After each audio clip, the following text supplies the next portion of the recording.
You want to see a director who's hot? James Cameron is hot. Now, I'm not referring to the lights.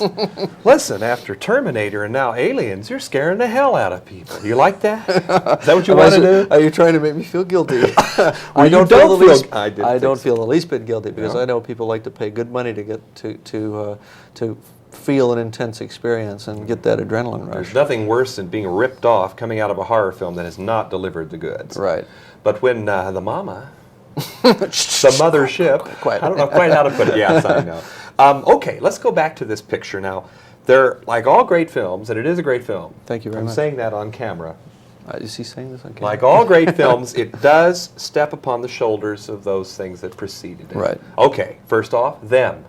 1954, we find the traumatized child wandering in the desert. That's, Them is very interesting because I had written the script, and I always have my friends read it and give me their feedback. And one of my friends says, "You really should rent Them." Oh, you hadn't seen it? Well, no, wait a minute. Rent Them. I said, no, I saw it when I was 5 or 6, on television when I lived in Canada. He said, "We'll just rent it."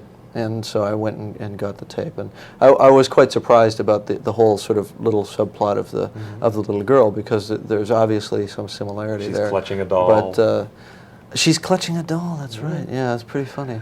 But I think there are lots of films with little children in jeopardy, and I think it's a confluence of elements there that's probably subconscious. Yeah, and I hope you understand when I'm putting you in the class of Them.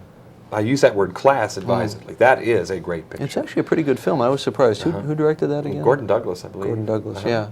It's actually a pretty good film. I was really surprised because you remember it as being a real low grade. Oh, those B creatures picture, crawling through the tunnels, the storm drains, and all of that. It must have left an impression on an 8-year-old mind, however old I was. As I watch the characters in deep crouches go through the tunnels in Aliens, I think this has got to be the ultimate scare tactic here. You're confined. You're in a maze. Yeah, exactly. It's almost in a way like a video game. It's like Pac-Man in a sense, except that you care about the people a hell of a lot more. Plus, it's very subjective because you're in there with them. Also, James, I never thought in my lifetime I would see a film that came as close to what Heinlein visualized and dreamed of in Starship Troopers. Combat in the future. Right. I don't know if you know the Heinlein book. I know Michael Biehn had a copy of it in his fatigues on the set. That's right. A couple of the cast members brought it in, and there are a number of books that tons of short stories and a number of novels that deal with the idea of the infantry in the future, and I think it's such a natural concept. I'm really surprised that it hasn't been done. Or done in the way that we do it. In other words, there have been future soldiers in lots of films. Even in Terminator, we had sort of the guerrilla infantry of the future. But this really more addresses sort of those old 40s films, Back to Baton. Richard Widmark, somewhere Guadalcanal Diary, and all that sort of thing. When the Marines leave orbit and they go to the surface, it is a military operation. And boy, snap, crackle editing, too. Yeah, exactly. That's what was fun about it, was getting that sort of precision cutting and movement and all that. And I tried to pay a lot of attention to the military idiom, the way they talk, the way they behave, the psychology of command. And the weapons. You must have felt like a kid in a big toy factory or something. This weapons thing is wild. Well, I don't know. I suppose it's probably not too healthy to have an overweening fascination with machines of death. But let's face it. We all played with guns when we were kids, and as long as it remains in the fantasy realm, I suppose it's not going to do any harm. But we had a lot of fun designing the weapons and trying to make them seem realistic as well, as opposed to laser guns, with the zap zap sort of thing.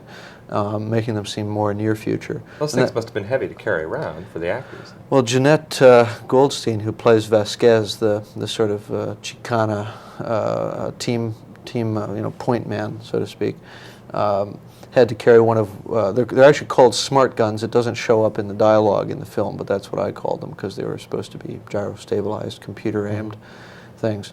And her smart gun weighed about 45 pounds, and she was 5'2" and weighed about 95 pounds. And she had to run with it. So fortunately, she was in very good shape.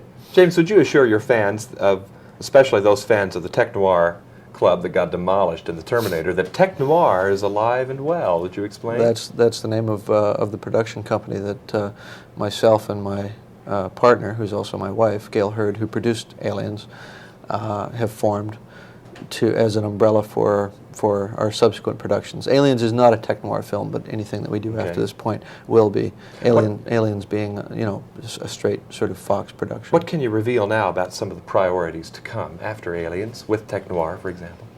Well, I mean, I think that we'll always want to do the sort of thing that we've been doing in a recurrent way, meaning that we will return to doing action, science fiction, that sort of thing, and hopefully serving it up in a high quality format.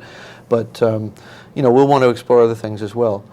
Gail's producing a picture called The Silent Man, which deals with apartheid.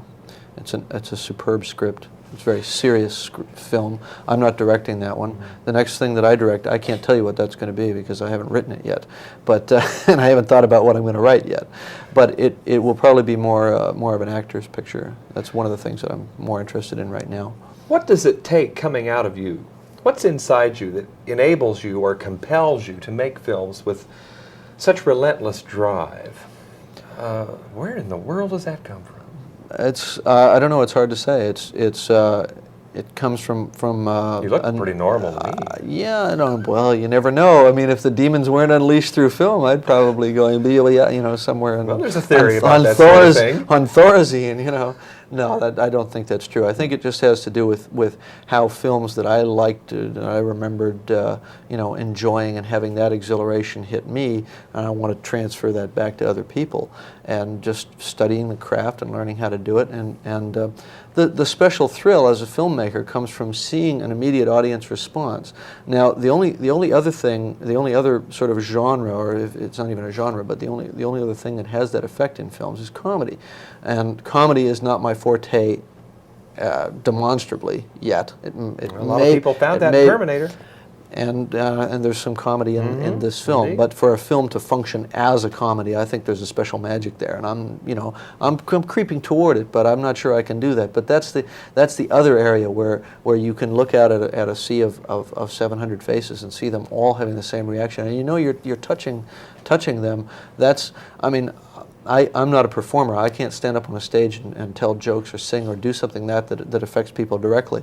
The closest thing for me is being able to sit in a theater and watch a reaction to something that I've put up on the screen. Yeah. So it's at one remove, but it's the same sort of feeling. That's where the drive and the desire to do that comes from. Drive is right. This man is hot, but he can also chill our bones. There's a paradox for you. With James Cameron, director of Aliens, from New York City for KCTV5, I'm John Tibbetts.